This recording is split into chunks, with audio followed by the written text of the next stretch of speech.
taking the audio off. Welcome to Outwords Journey and Partners in Pride Wellness Center live Zoom and Facebook event.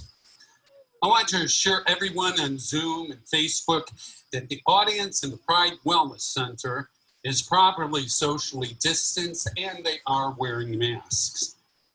We from Outwords Journey are really excited about the event because we are celebrating our first live event since March.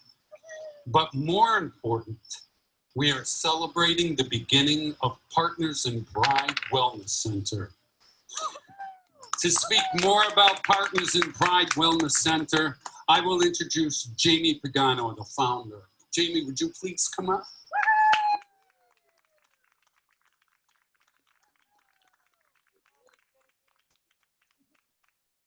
Thank you.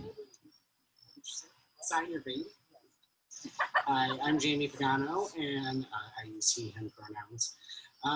So actually, I've been in practice for the last 4 years, but I'm going under Transmogrify Counseling Services. And for those of you who don't know what Transmogrify means, it's a magical or grotesque transformation, which I think describes a lot of the process of therapy, but also a large part of what our focus is, which is working with trans and gender non-conforming and non-binary adolescents and young adults. And so we are expanding our services.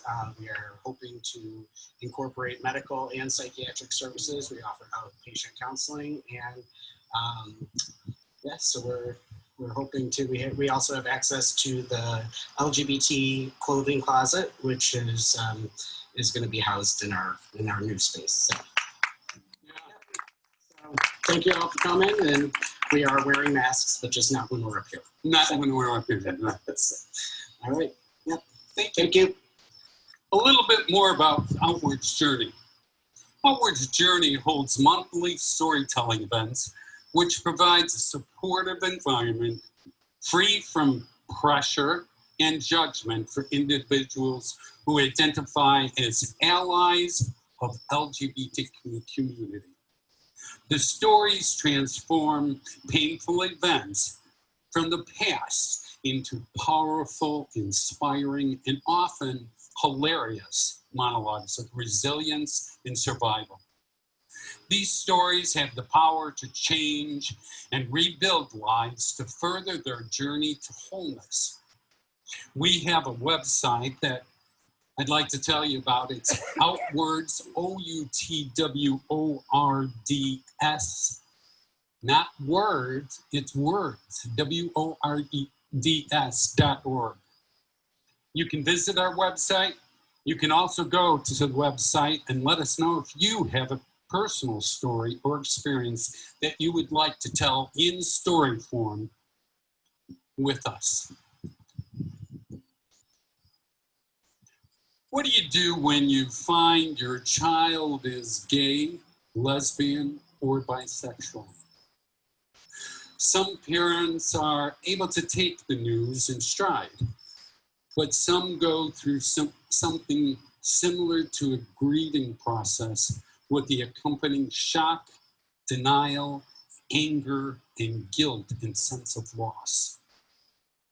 Some parents feel as they have lost their child, and they haven't.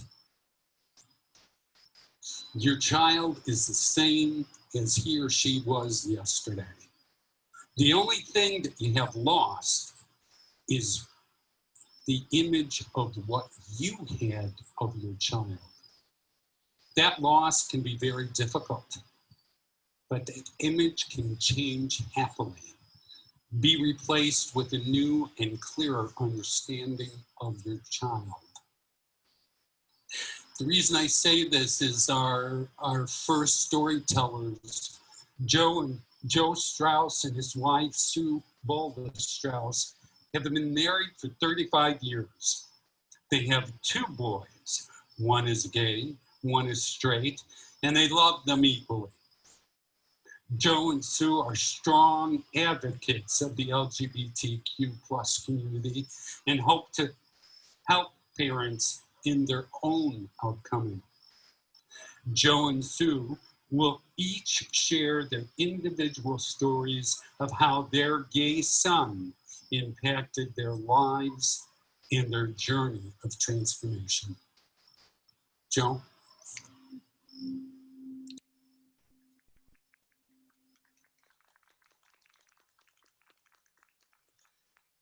Good evening and welcome. My name is Joe, and I will be your waiter this evening. If there's anything I can get you, please don't hesitate to ask. As we were driving, the interstate mile marker read 23 miles to Ann Arbor. The emotions and the tears have already started to surface. I was surprised. The feelings came so early. We were approaching our son's new home, preparing to drop off our first son at college. My Ben. It was the start of a new chapter in his life, a journey for him that was well deserved. I was a proud father that freshman year. Football games at the big house, the vintage ice arena, watching Ben compete as an NCAA gymnast, the Big Ten Conference. In the months that followed, we made a return visit to experience the excitement that college life had on campus. After a day of embracing all that this campus had to offer, our entire family, took Ben out to dinner at Grazie, an Italian restaurant in Ann Arbor. My wife and I, and our two boys, one a new proud Wolverine. We were greeted at our table by our waiter, who was very demonstrative, flamboyant in his demeanor. My father, if he were still here, would have said he was light in his loafers. My youngest son chuckled, and I followed in laughter. We stigmatized him, our waiter, with a gay-sounding voice. As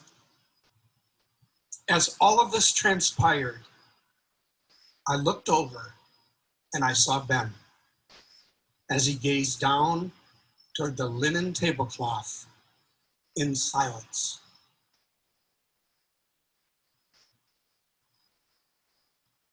The years seemed to fly by. In Ben's senior year, he found the courage to come out to my wife, his mother, that he was a gay man.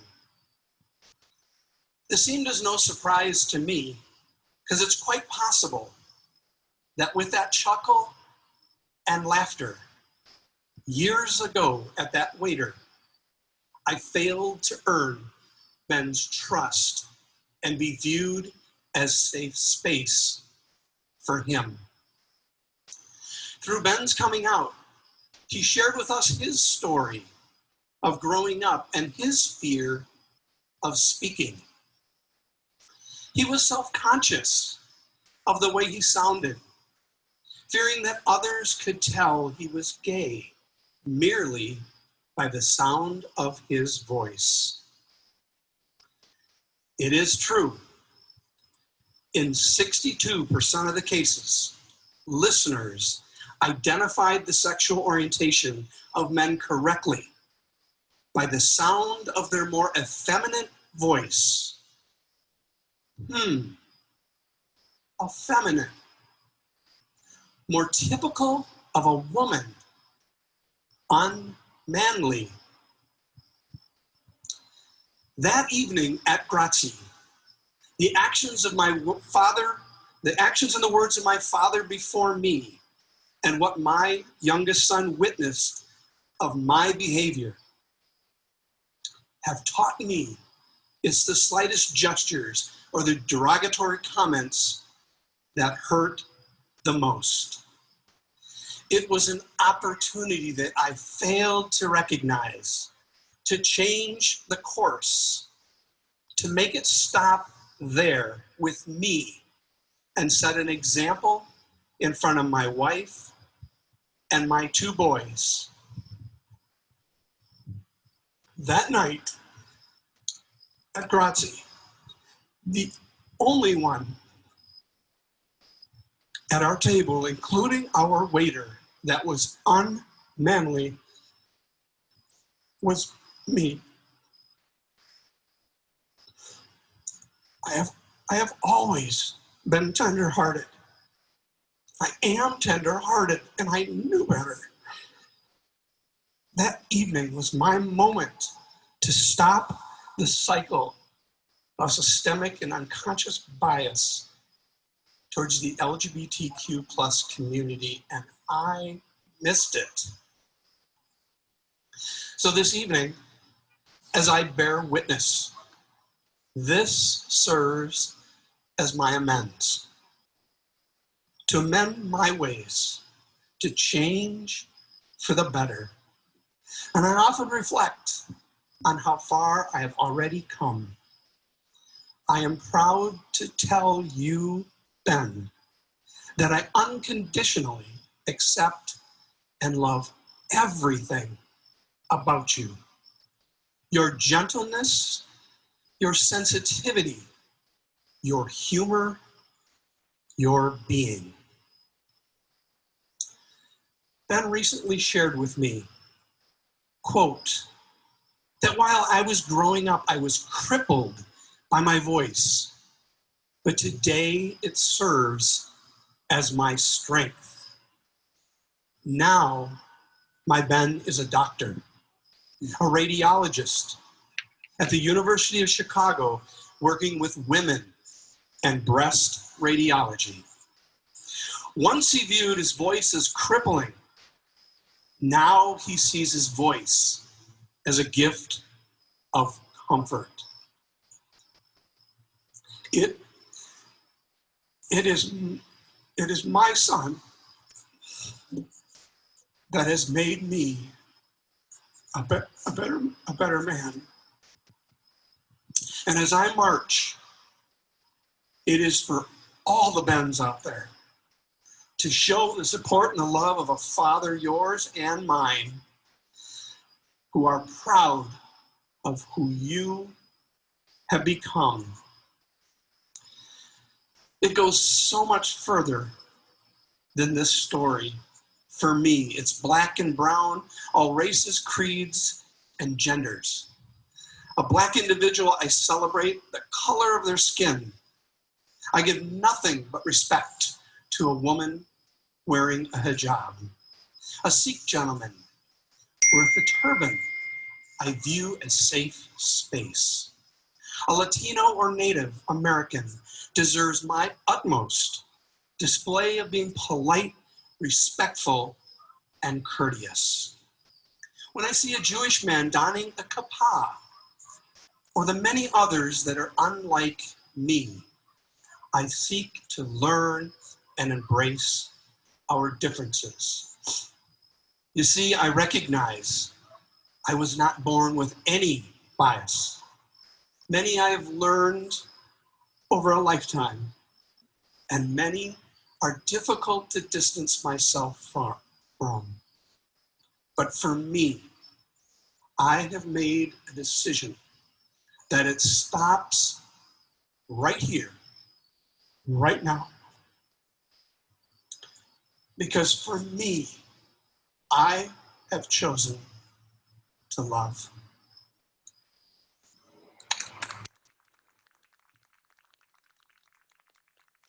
Thank you, Joel.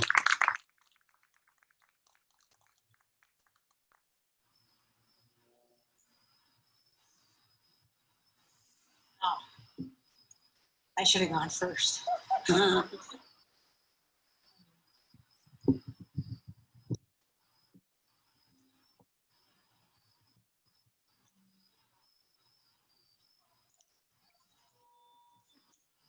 So everybody has those moments that turn your life upside down. And that moment came for me about 10 years ago when I was in Ann Arbor at Zingerman's Deli with my son, who was a senior at University of Michigan. But before I get to that, let me back up a little bit and tell you how I got to that moment. It was actually a couple years before that.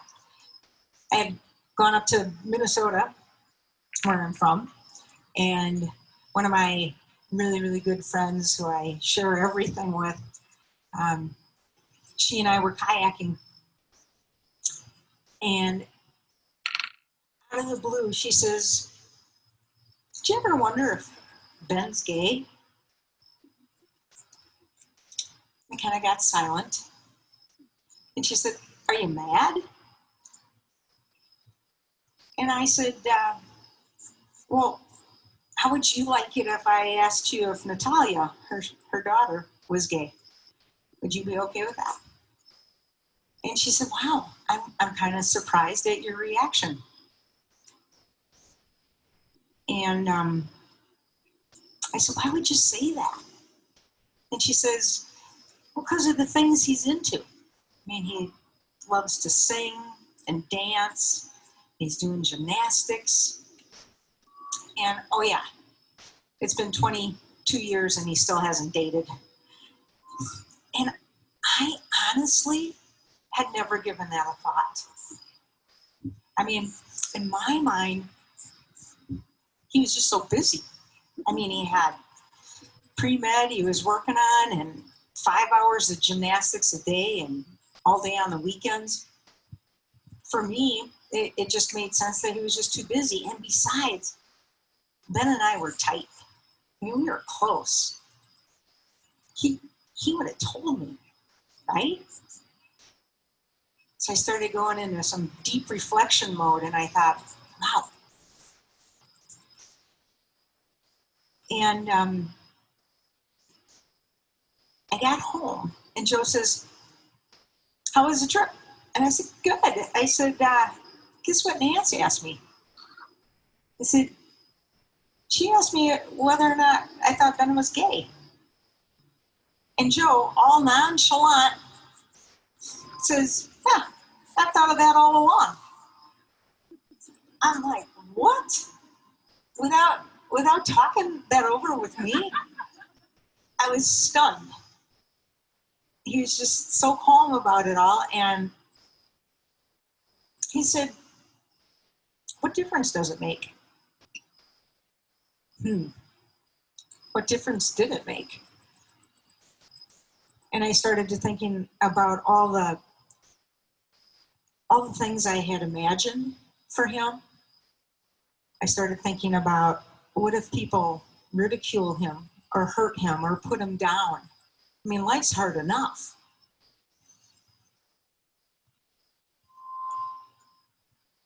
And then selfishly, for me to have to let go of the things that I had imagined for him and for me.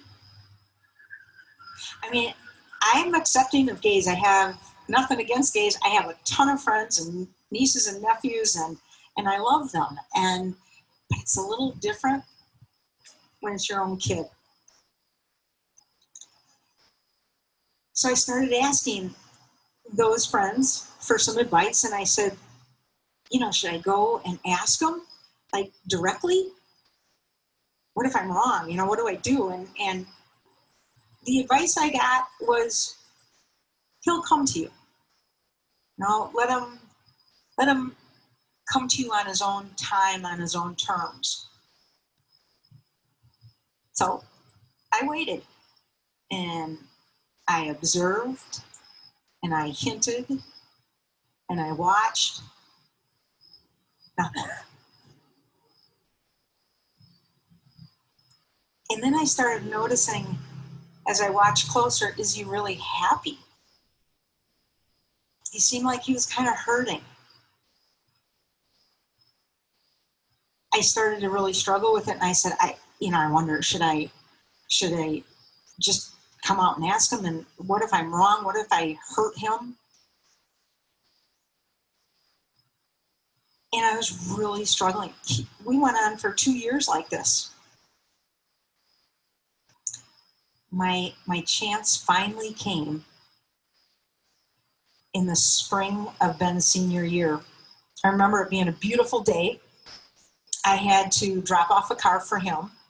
And so what I was going to do is drop off a car and fly home. I had just enough time to grab a bite. So there we decided to go to Zingerman's. We're out on the sidewalk in front. It's a bustling, busy day. Everybody's out and about. And Ben and I are just sitting there enjoying ourselves and talking and chatting and eating. And he starts talking to me about this woman that he had just met. I'm like, oh, are you interested? Maybe in dating her? And right there, his gaze went down immediately. And I instinctively knew at that very moment, that gaze down, like there it was, plain as day, plain as day. I just knew it. And I said to him right away, I just blurted it out, as I often do. Ben, are you struggling with what Evan's going through? Like, I couldn't even say, are you gay? I cloaked it, made it softer somehow. And he started shaking his head no. But his body betrayed him. And the tears just started streaming down his face. And he's still shaking his head no. And I'm like, and then he started shaking his head, and through the tears, I'll never forget what he uttered through his tears. He says, Mom, just don't hate me. Don't hate me. I'm like, hate you? I just flew out of the chair. I wrapped my arms around him and I just held him. And, we're bawling our heads off, crying, holding each other right in front of the Zingermans. Everybody's walking by, crying for the whole world to see, but we didn't care. It was just our moment, and I had so much like just coming at me. It was kind of almost surreal, like the feeling that just came at me. But I thought, you know what? I can figure it out later. I'll grow into it. I'll understand it later. Right now, what he needs is my love. Without a doubt. That's all he needs to feel right now, my love. So we finish crying and we make it to our car, and I have to go to the airport, even though I want to stay for a day or a week, or I just want to talk to him all about it. But I had to leave. And I'm at the airport and I'm hugging him goodbye. And I said, I got to just tell you a quick little story, Ben. I said, on the day that you were born, Ben was my first. I'd hardly even held a baby. But the day he was born, I remember holding him in my arms. I'll never forget this little thing looking up at me into my eyes. And I remember. It's 32 years now, but I remember exactly. I whispered to him and I said, I never want you to know the hurt that this world can bring. It was just kind of almost my prayer for him. And now I'm looking in the eyes of my 22-year-old gay son, and I said, Ben, I can't keep you from feeling the world's hurt, but I can promise I'll be there every step of the way.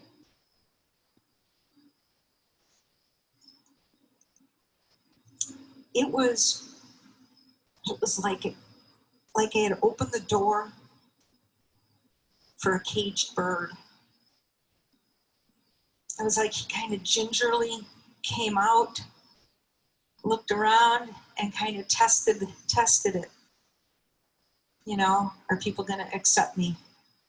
What's it going to be like out there? And then he took off and he flew. He really flew.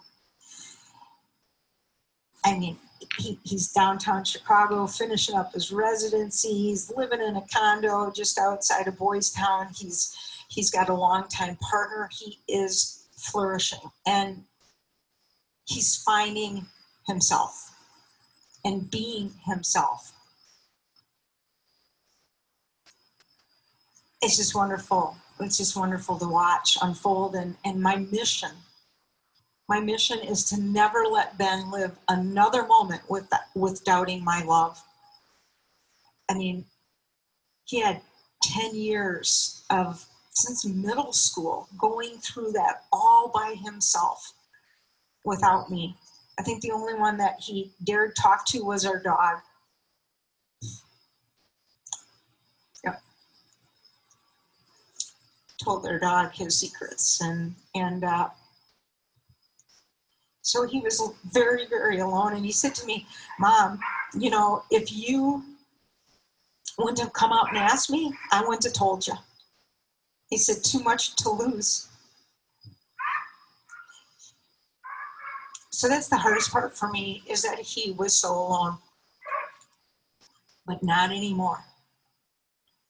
Not anymore. I want to shout my love for Ben from the rooftops.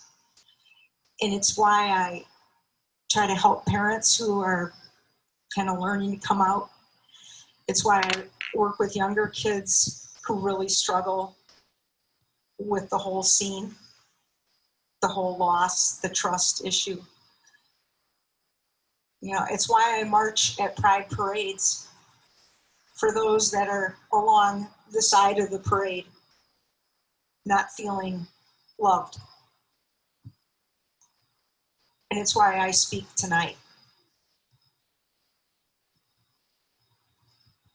Because I love my Ben, and I want you guys to love the Bens of your life. And trust me when I say it'll really turn your world right side up. Thank you.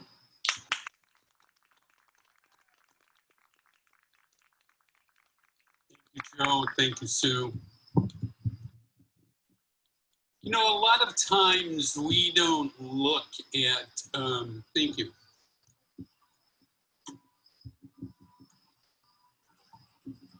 We don't look at the history of the LGBTQ community, plus community. And there are a lot of people besides the celebrities that we see on the television, but there are a lot of people that have contributed to society. And I'm going to read a short bio of one person who did. His name is Dr. Harry Benjamin. He was a medical doctor, now best remembered for pioneering work with transsexuals. Benjamin was born in Berlin in 1885.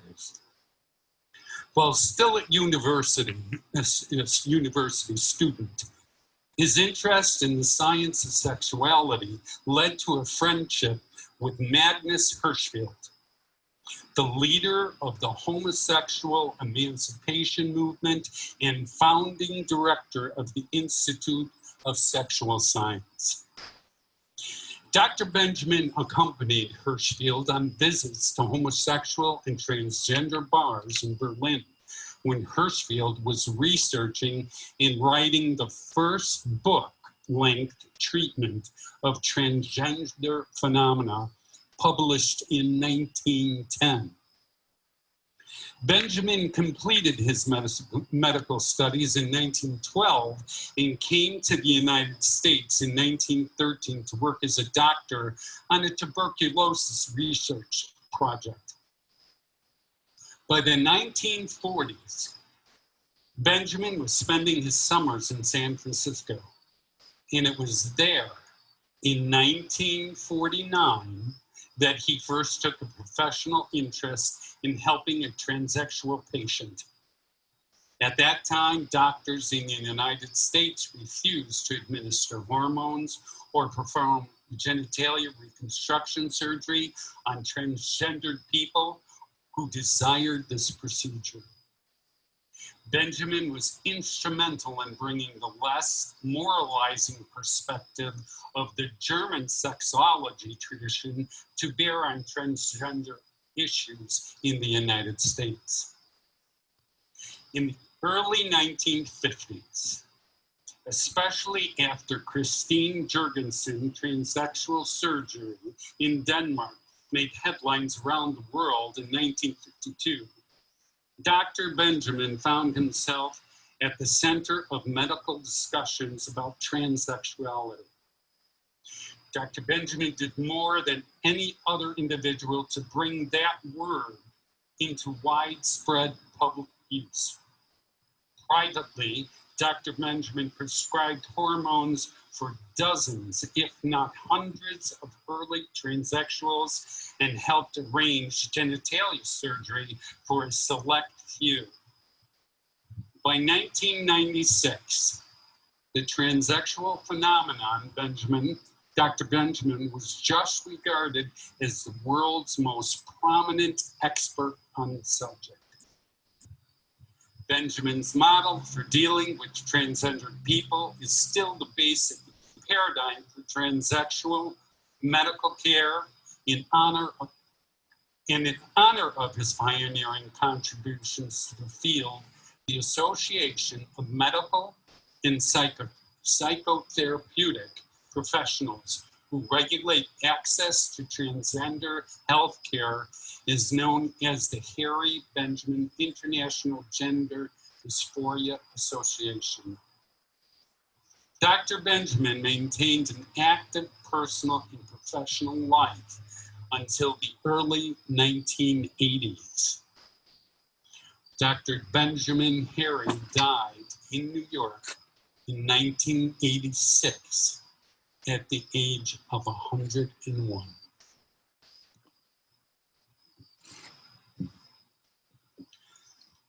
For some children and teenagers in the cultures, of all cultures, their gender identity is different from the sex they were given at birth. These children do well with support from parents, family, and the community. Our next storyteller shares how her child came to her with gender identity issues and how she walked her child and herself through it. Maureen Muldoon is a life coach that has supported nationally recognized musicians, actors, and athletes to achieve their personal and professional goals. She is an award-winning actress.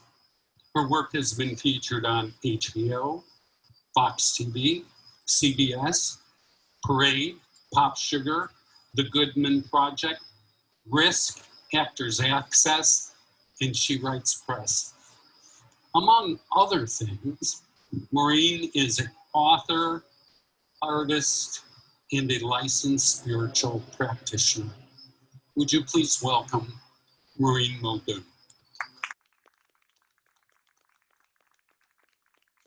You're welcome. Nice to be here with everyone. Gosh, Ben's a lucky boy to have you guys as parents. That was beautiful. And Zimmerman's, best babka in the world. If you haven't been there, God, it's good stuff. Turns out I can't see my story in this light. Would you like to borrow certainly this? would. There you go. Just flip it on the stand. You are a gentleman. Thank Joe you. for that. Thanks, Joe. Okay. Oh. Alrighty. So my 13-year-old daughter posted a sign on her bedroom wall that says, a pansexual transgender lives here. And when I see it, I think, a pansexual transgender lives here? And I think to myself, I better Google that shit. And so I do. And it turns out that pansexual people identify as being able to spiritually, physically, emotionally love all genders. And I think that's a lot of love. And so I don't have to Google the word transgender because I know that one. You know, that's one of the 7 words that our president has banned the CDC from using. And then suddenly I think, oh, I mean, if he's going to ban the word, like, what will he do to the child? And then I think, oh shit, no, I know what he'll do to the child because I have that memory of the kids and the borders and the cages, and I start shaking my head like an Etch-a-Sketch. And I sit on my couch and I think to myself, hey, you know, maybe this is just a phase, right? You know, the kids are just hopscotching from this to that these days, and this maybe it's. And I think, God, why did I think it's, why would I mean, do I want this to be a phase? I mean, do I secretly, not so secretly, not want my child to be transgender? And then I think maybe she's just a lesbian. And I know I shouldn't say just a lesbian. I know that's on me. I know that's bad. I shouldn't have a hierarchy of appropriate lifestyles. I know that. But lesbians are so, I mean, everybody loves lesbians, right? I mean, lesbians are so funny, right? I mean, there's Ellen and there's Wanda Sykes and there's Jane Lynch, right? She's hysterical. And Lily Tomlin. And I think, are all lesbians like 50-year-old comedians? And then I realized, no, that's not true because I've met some lesbians who are not funny. Yeah.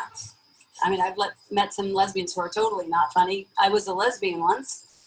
I wasn't really, I failed at lesbianism, to be truthful with you. I just failed at it, you know.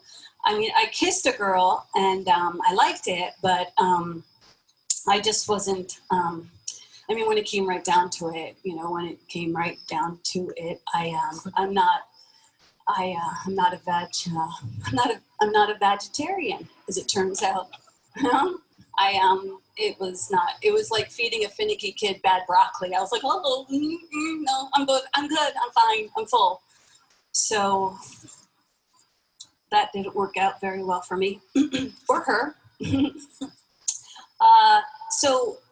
And it's not that I have anything against vaginas. I mean, I love vaginas, just to be clear, set the record straight there. I love vagina. I mean, I love my vagina is what I mean to say. When I first discovered my vagina, it was like the holy grail, you know? I mean, finding it was like, oh, it was like the original fidget spinner, you know, playing with it helped me with my anxiety. Yeah. So as a child, I would just kind of hump my way around the living room. And it's not just the pleasure that my vagina has given me, but the fact that this vortex of awesomeness has actually birthed forth 4 children. Yeah, 4 illegal aliens have crossed through this border, and they do look like aliens. I don't know, I can't speak for Ben's parents, but my kids were creepy when they were born. I mean, total aliens, you know, don't let anyone fool you. So I'm sitting on the couch and I'm thinking about creepy looking babies and funny lesbians, and I'm wondering why I'm not walking through the door and speaking with my child. And I realize it's just because I'm really not ready, you know? Because I know that once I walk through the door, well, everything will change. And I'm kind of uncomfortable with change. I mean, who isn't? And I think about humping the couch for old time's sakes, but I pass, and I decide to go ahead and knock on her door. And I walk into her room, and she's 14 years old, and she's teeny for her age, and she's sitting on her bed, and she's surrounded by her rocks and her crystals and her artwork, and she smiles at me, and I smile, and I'm not really sure what I'm supposed to say, so I just say, what does pansexual mean, even though I've already looked it up? And she smiles at me and she said, Mom, it means means that I love everyone. And Mom, it means that everyone loves me. And I look at her and she looks at me and she sees I'm not really understanding it completely, and she stares at the ceiling for a second, and then she comes back to me with this light bulb face moment, and she says, Mom, you know how everyone loves pizza? And I say, yeah. And she said, I'm like pizza. I'm pizza, Mom. And I'm thinking, well, everyone doesn't love pizza. You know, I'm thinking like, no, you see, because there's people who are lactose intolerant and they can't eat the cheese, right? And there's people who are gluten-free and they can't eat the bread. And there's people who are just fucking intolerant and they... But I don't say that to her because I don't know how to explain that. And plus it looks like Christmas morning on her face. And so I sit in her room and I just listen to her whole new vocabulary, you know, her new words of pansexual and pronouns, Mom, and binders, Mom, and boy jeans, Mom, and testosterone, Mom. And she's leaping for her next chapter and I'm searching for the pause button. I mean, I don't want to stop it. I just need to slow it down a little bit. But I know you can't stop the sun from rising. Everybody knows that. And as hard as it is to stand in this room in this conversation with her, I know it. I know that what she obviously doesn't know, which is it's going to be 1,000 times harder to walk out the door with my son. So we just sit in the glow of this new discovery. And I try not to think about the thousands of borders that we have yet to cross. There will be legal documents, name changes, conversations with the school, bathrooms to navigate, gym classes, and why do they still split up the boys' room, the boys from the girls? I mean, isn't that sort of archaic at this point? There'll be conversations with my relatives who will buy me every single book ever written about transgender. And there'll be conversations with my relatives who will tell me that supporting my child is like co-signing a suicide note. And on family vacations, I will stop at a truck stop and watch my son walk into the men's room. And seconds will feel like years. And I'll wait outside and just pray that everyone in the bathroom happens to love pizza. And there'll be tearful moments at the DMV when, after being shuttled from conversation to counter to conversation, we end up in front of this man who tells us that although we filled out all of the paperwork from the school and I feel like we've gotten everything checked, he says that my son will not be able to use his chosen name on his permit. And this is a big day. You know, the permit is like having freedom in your pocket. And he says he's going to have to leave here with the name Rosemary on his permit. And it should be okay. It's just temporary. And I look at my son from the corner of my eye and I see that he's sort of frozen in time and his eyes are wide. And I look back at the man behind the counter and I can tell he doesn't get it. And I'm feeling for him because, you know, the truth is sometimes I don't get it. I don't get what's the most important thing. I don't get what's the most valuable thing. I'm going to look at things from my spectrum, not my child's. And I don't always see it the way he does. And I look back at my child and he seems to have stopped breathing. And there's a moment that I know that we won't be able to walk out of the DMV with the name Rosemary on his permit. In the same way that I just can't eat the pussy. It's not personal. It's just a thing. So we'll leave there with no permit. And 3 years later, he still doesn't have a license. And he tells me that he's just afraid of driving. But I have a feeling that it's actually based on the fear of navigating a world with some tricky turns. And I watch him grow and sort of shed all those childish ways and fantasies of Santa Claus and the Easter Bunny in a world where everyone loves pizza. And I console myself with masturbation and the recognition that it doesn't really matter what everyone else thinks. Because the truth is, like Ben's parents, I happen to love pizza. I love this little slice of pizza. And that is something that will never change. Ever. Thank you.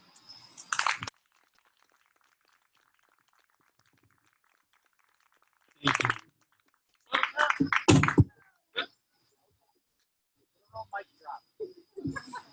Mic drop. Thank you.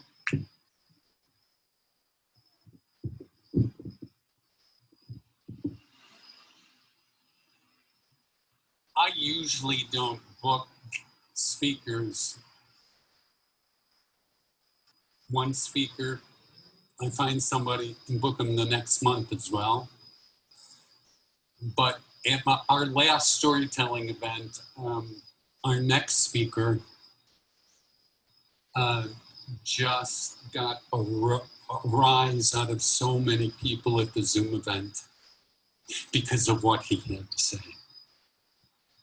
Adam Hildreth is a Chicano Renaissance man, a musician, spiritual guide, and 3D artist, born and raised in the suburbs of Chicago. He first came out to his mother on National Coming Out Day, October 11, 1995. Adam is dedicated to developing his literary voice in an effort to engage in activism for mental health, awareness, especially relating to Indigenous and the LGBTQ+ community. He will be sharing his perspective, which illustrates the need for every person to discover and cultivate their light of truth within themselves, and each bringing it forth in their own way. Would you please welcome Adam Hildreth?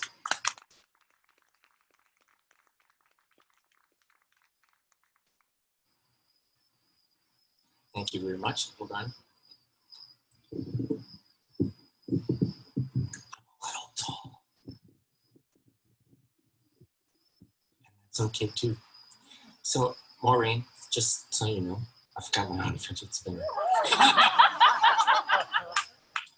So I was born in the late 70s in Highland Park, Illinois. You can tell I was born in the late 70s because I brought my dad jeans with me today. I do identify now as Chicano. Up until very recently, I was identifying as mestizo, which means basically that you're half indigenous and or at least somewhat indigenous, and the rest of you is European. And for a long time, that was perfectly fine for me. For a lot of people, that is where they are.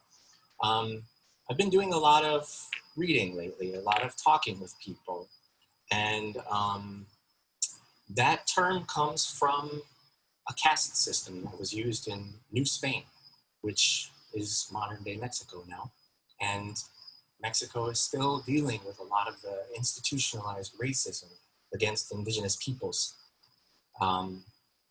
I have been delighted to watch my ancestry numbers change as the science gets better, as more people are adding their genome to the project and realizing that I'm a lot more indigenous than I knew. Even though in my heart, for my whole life, I've known that I'm indigenous. And so currently, I use the term Chicano as somebody who is of Mexican descent, born in the United States.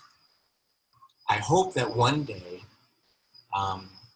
I have spent enough time and put enough sincere effort into engaging with the indigenous communities in this country and in the country of my grandparents and my father, that one day I may be able to call myself Masequali, which is Nahuatl for indigenous person. And interestingly enough, Nahuatl is a language that is non-gendered. And we find in many indigenous cultures in Mexico, there are still 3 genders. To me, it's a beautiful thing. It's kind of sad thing that it's been made to be invisible for so long. And the reason that I talk about this is not to change the conversation from one of gender, sexuality, identity, but it is to remain visible, because there are a lot of people that have been invisible for a very long time. I've been one of them. I grew up in the suburbs, raised by my mom and my stepfather. She married him when I was like 3 and a half. I was really excited to have a dad finally. Other kids had them. I didn't know what that shit was all about. I don't know. It's a dad. Cool. I've got a dad. That went away very quickly because he didn't want to be a dad to a half-breed. He was a racist. He was schizophrenic. He was paranoid. He was bipolar and self-medicated with a raging case of alcoholism. He was a carpenter, and you're talking early 80s. He lifted weights, had the tattoos. I just want to point out, there was a tattoo he had on his arm, and for the longest time, I didn't really understand what it was. It was ironic to me later as I got older and realized it was the eagle and the snake from the Mexican flag. He didn't know. So,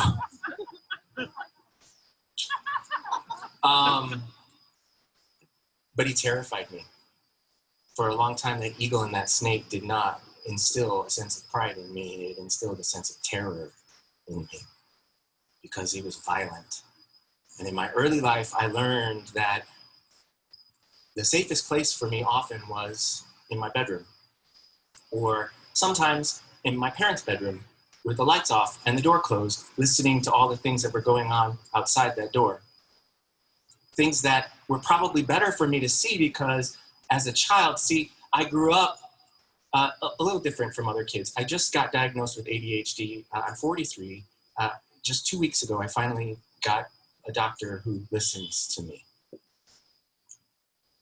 I'm not invisible anymore. I have ADHD. I also have PTSD. I have major depressive disorder.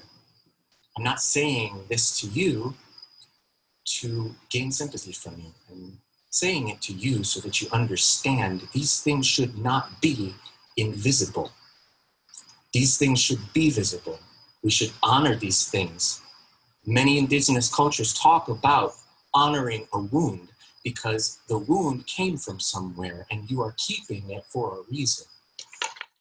It's there to learn from. And so I honor my wounds by calling them out. At the time when I was young, I learned that being in a room somewhere, being invisible, being small, not being heard, not being seen, being like this a lot, was safety. Visibility was vulnerability. Visibility was not safe. As I said, I wasn't like a lot of kids. I was reading the Chicago Tribune by the time I was 4.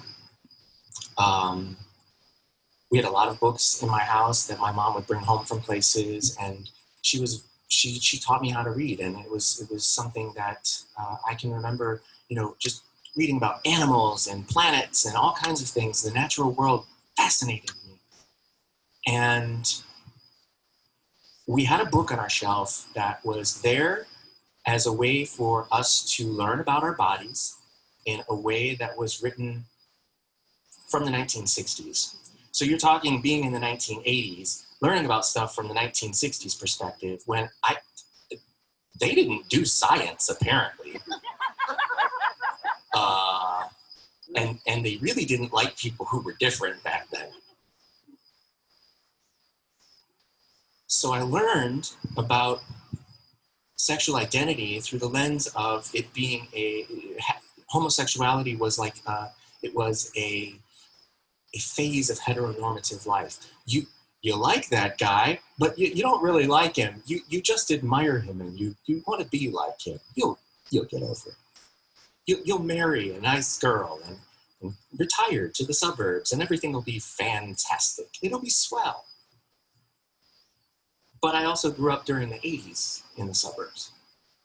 And that was a time when, even as a child, especially as a child who was as aware as I was, as young as I was, there were terrible things happening around me. I was hearing all the time when my parents would watch the news about the AIDS epidemic and the people who were dying from that in droves. It was also something that would show up on the sitcoms that we sat and got fed. Don't watch TV, that shit rots your brain, people. But at the time, that was some way that we could get some kind of education. Except that it was always whitewashed. It was always turned into the kid down the street has HIV and you can hug him and it's okay, and that's true. But we never heard of a story in a positive way about somebody who was gay or lesbian or bisexual or transgender. We never heard about them at all, except when the president would talk about the gay cancer. And so you know, this is a time when I was a kid, and this is the kind of signaling that I'm getting.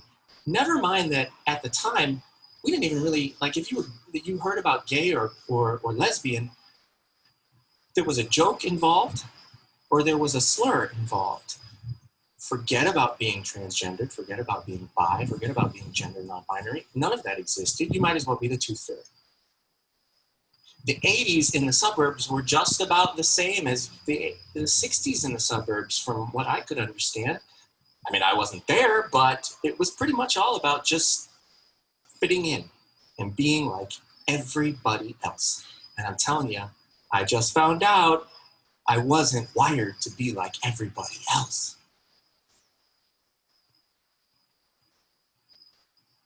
None of us are wired to be like everybody else. That's part of the beauty of it, right? So looking back at that time, even if I had known what I was about to go through, visibility wouldn't have even been viable.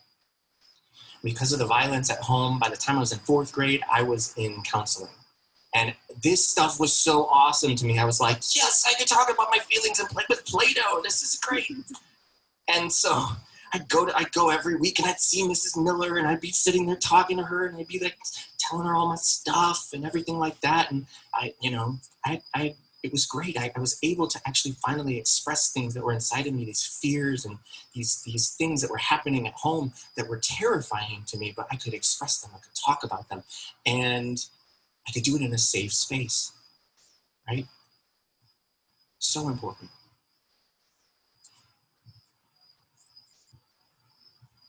When I realized that being visible in that space, that was visibility that was vital. It was vital to my survival. I got into middle school, and a very good friend of mine to this day was my music teacher at the time in 8th grade, or actually 6th, 7th, and 8th grade. In middle school, she asked me to join the choir. She asked me to try out for the choir. I did. And from that point on, I was like in love with, like, I learned about music and it was just like, oh, let me learn all about Schubert and Haydn and all these kinds of things. And I'm going to sing. And I started singing. I started taking voice lessons. I started being classically trained. And I learned something not just singing, but acting and doing visual arts, there was a space for me that I could be visible and be valued. And oh boy, did I run with that. When I went into high school, I was in all 4 years. I was in the fall play and the spring musical. By the time I was in my senior year, I was captain of the speech team 2 years in a row. I went to state for special occasion speech and original comedy. I just achieved. I was so involved. Part of that was because it was safer to be at school doing all those things than it was to be at home. And during this time was when I started having crushes on other boys. During this time was also when my stepfather's paranoia started to go really, really bad. I did a stupid thing. I had found some of his copious collection of pornography and had not realized at the time that he had a catalog like mine for this kind of thing. And so he knew what was missing from his stash. I came home one day from school in junior high, and he had taken my entire room and thrown it everywhere. He was sitting in his rocking chair, and he would sit and rocking, and he had my journal in his hand. There were no real good boundaries in my house, but that's when they were totally erased.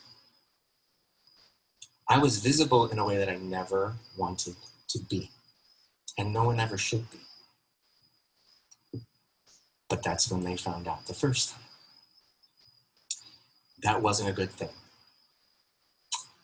I started to share my experiences through public speaking. There's I think the organization is still around. It's called Operation Snowball. It's through the Illinois Alcohol and Drug Dependence Association. An amazing organization, saved my life, and it also provided me a vehicle to be visible. Because what I found is through sharing things, through the small groups and the friendships that I formed in that organization, it gave me strength to talk more about what was happening. To the point where I actually started doing public speaking for that organization. Junior year of high school, this is 1993, early in the summer. By that point, Steve's mental illness had gone off the rails. He had already, back in junior high, he had already killed a kitten of mine. And that summer, over a very short discussion about a hat that I had brought back from the Renaissance Fair and was wandering around at home wearing, I defied him and wouldn't take it off, and then it resulted eventually in, over a period of maybe about half an hour, of him attempting to take my life.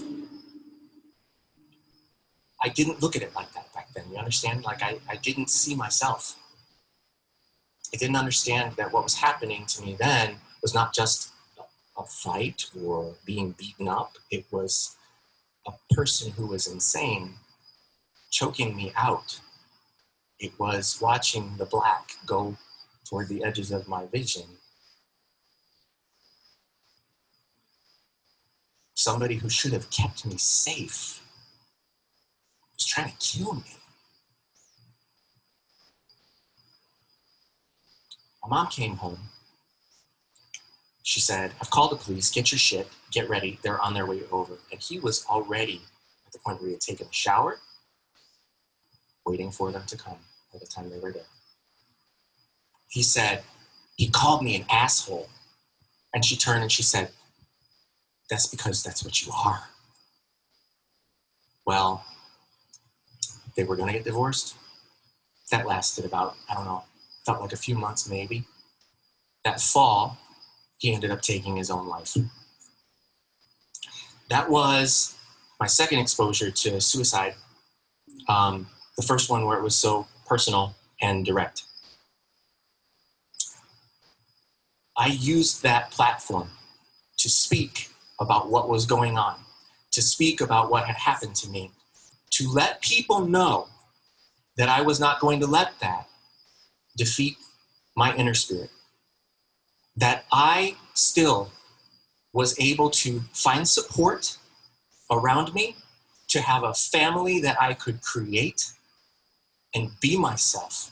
And I let my freak flag fly back then. Let me tell you, you're talking about like the mid 90s. And it was like, I was as colorful and as loud as I could be. And I came out to that crowd. And there's my sister in the crowd going, it's just a phase, I swear. Yeah, yeah. So, and my sister is one of my biggest cheerleaders these days. So that has changed too. But, you know, I still continued to speak through that organization. And I came out and I was out in my life. And, you know, my mom, when I finally did come out to her, she had told me originally, you know, I don't accept this. I don't understand it. I think it's a disease, and just like any other mental disorder, and I don't accept it. But you're my son, and I love you. And I always felt like there was context there somehow. Like, you're my son, so I have to love you. And I know that that's not what my mom meant. We've had a long journey, and again, the parents have their own coming out story. And they have their own process. And it's hard to respect that when you're in the middle of your own process and you don't see eye to eye.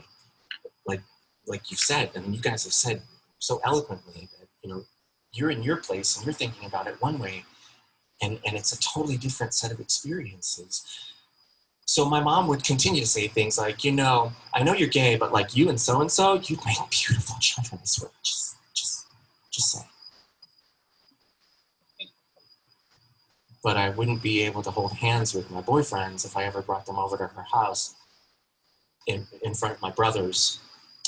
I don't know, to this day, I don't think she really like can justify it. Like, it's like, were you afraid that they were going to catch the gay? Like, I don't know.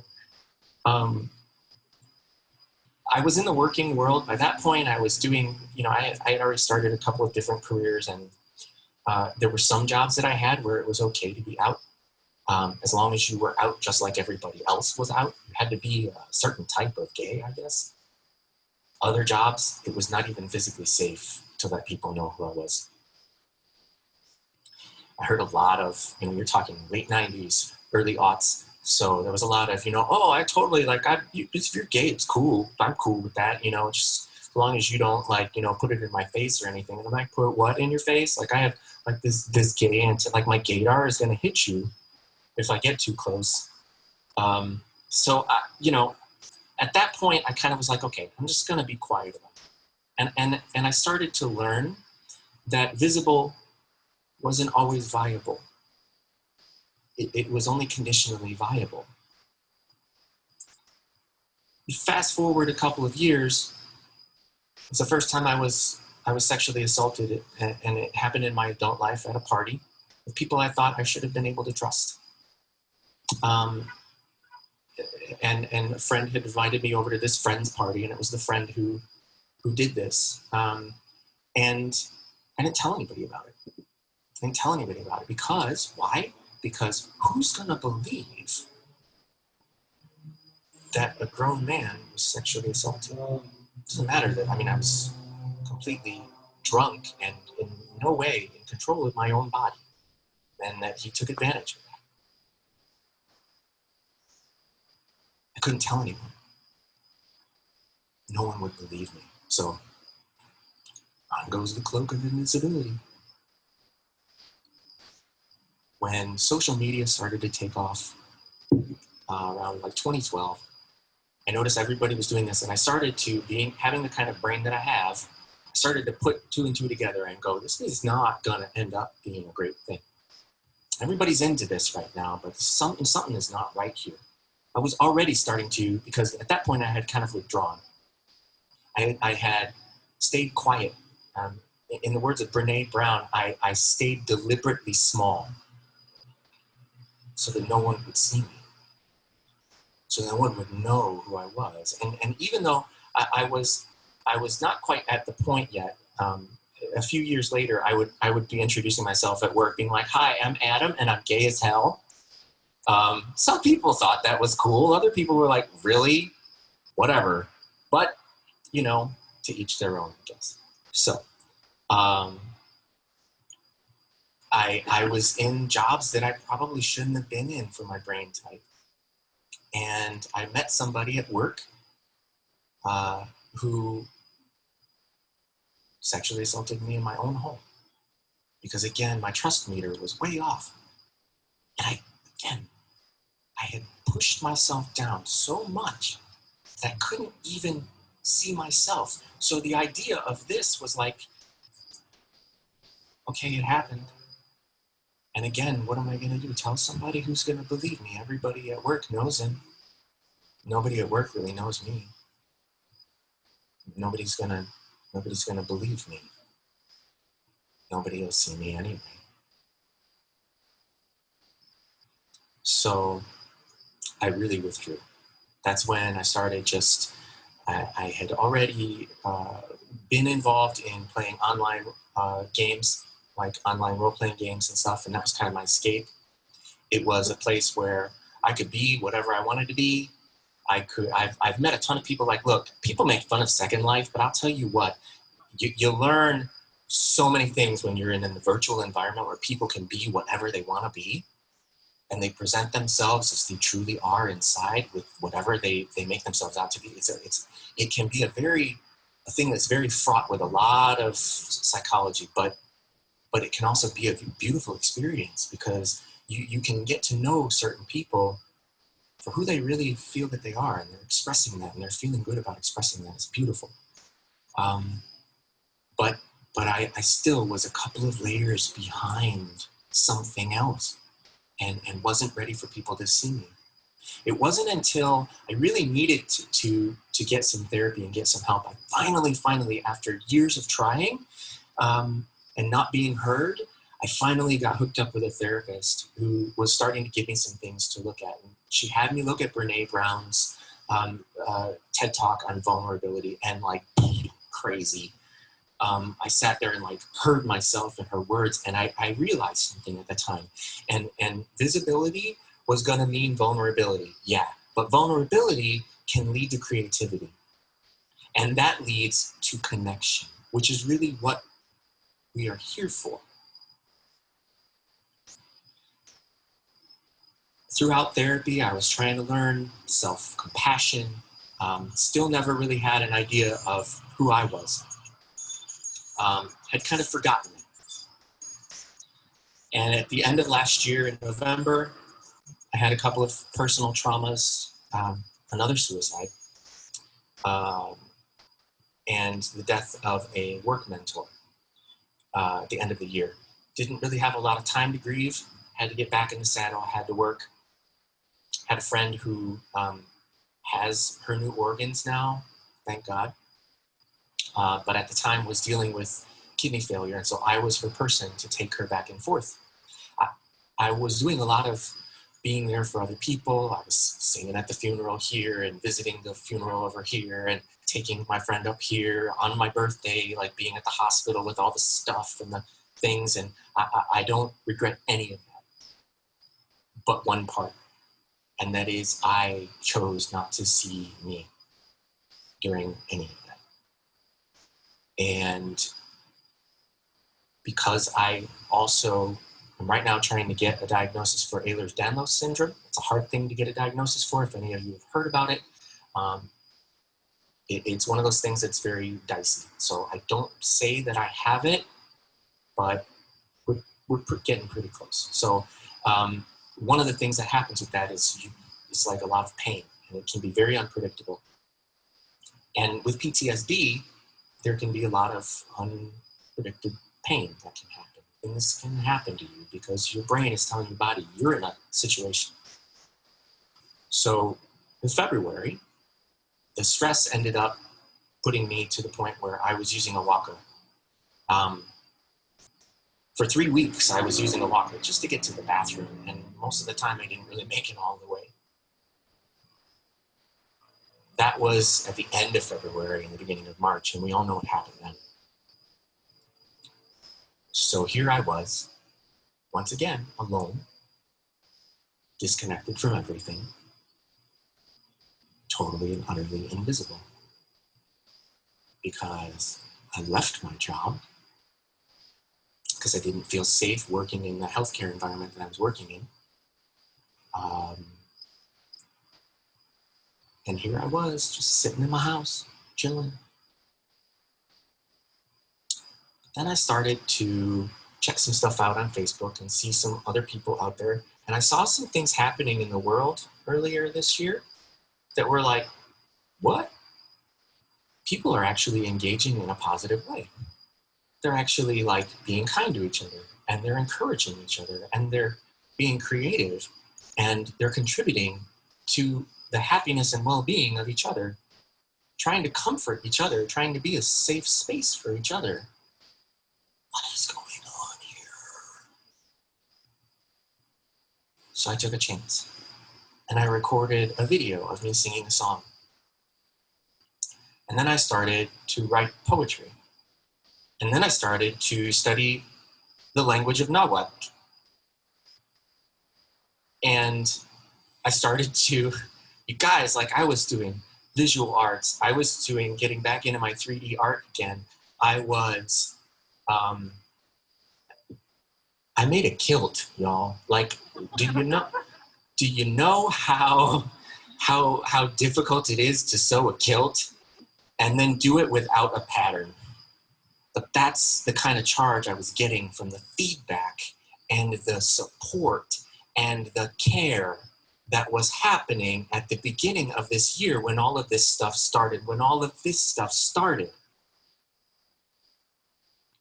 I wasn't invisible anymore. There were people that are like, where have you been? And I'm like, I don't know, where have I been? What I realized then was that vulnerability engendered by visibility is necessary for our survival and our personal evolution. I'm going to say that again. The vulnerability engendered by visibility is necessary for our survival and for our personal evolution. And I realized I cannot keep this to myself. COVID gave me time to think a lot about my voice, about how I use it, how I used to use it, how I haven't been using it, and how I need to use it. It is a gift from God in whatever way I choose to use it. It gave me time to be thankful for my faith community. Shout out to St. Nicholas, St. Episcopal Church in Elk Grove, Illinois. Also gave me pause for those that are out there that are still struggling to be seen in the first place. Black, brown, trans, the elderly LGBTQ community, people of every single stripe of our spectrum, because make no mistake, that rainbow flag over there is based on a spectrum. And that's what we are. Like I happen to know a little bit of a thing about a spectrum. A couple of them. And I've heard that word more than once tonight, I think.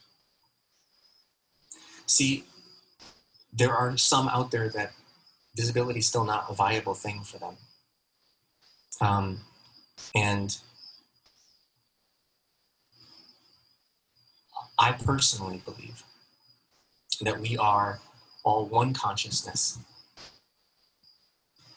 desperately trying to understand itself through the points, different physical points in space-time. That's what we are.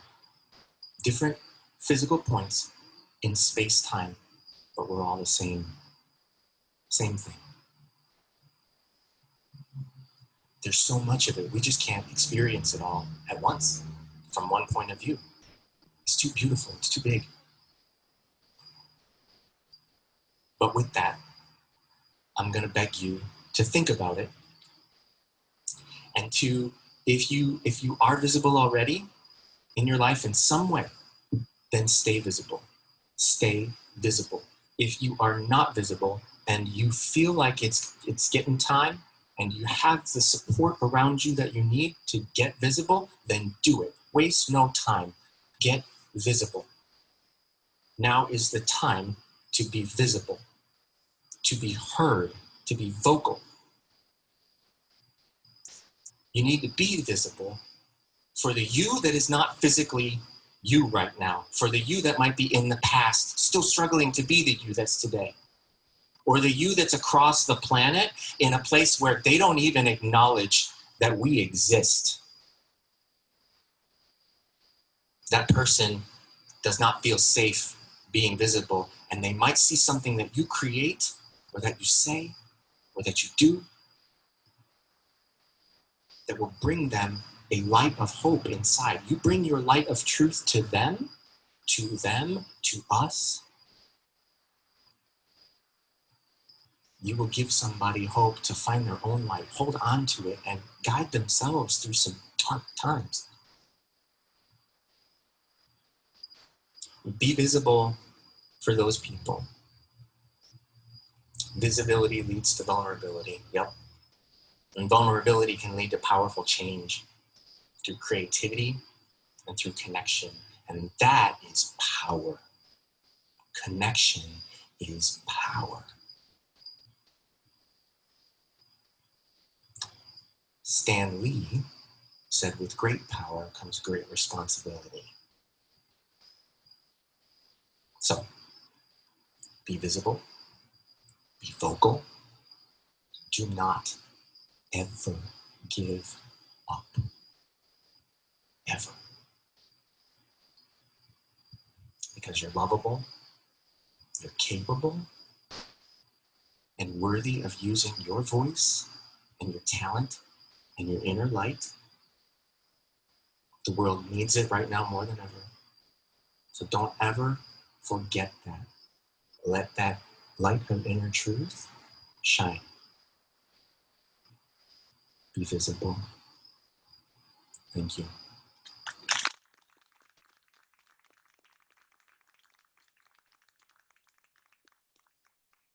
Thank you, Adam.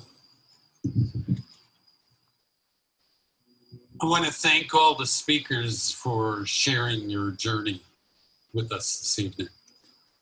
I want to thank all of you attending the event, either live or by Zoom or Facebook. Please visit our website.